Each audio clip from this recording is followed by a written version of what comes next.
Okay, so what you just saw was the longest part of this tutorial, or rather the longest single chunk.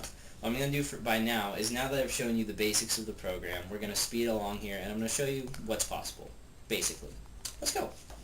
Alright, so following the structure of the tutorial made by B1 Navy Guy, we have split up into parts. We're on to part 2 now. And as you can see, we have 2 sprites now. Now, as I told you before, sprites are the images on top of objects. So if you look at the objects here, we now have the same 2 images for the sprites, but now they're on top of the objects. Now the second object is a wall. So what we've done here is not only have we checked visible, but we've checked solid, which means that our character will not be able to pass through the wall, because it's not just a background space, and it's not a character, it's a solid object.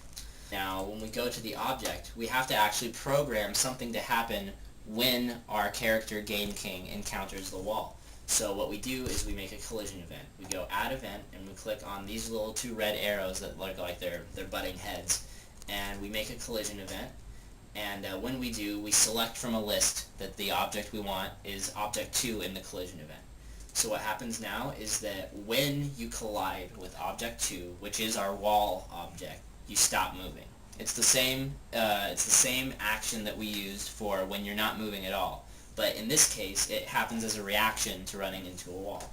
Once again, this applies to self being the wall, and speed is 0 because you don't want to be moving when you hit the wall unless you're a ghost or something. Okay, so as you can see, there's Game King. There is not one wall object, but actually a series of wall objects that on the room screen we put in. There's probably about 6 wall objects here.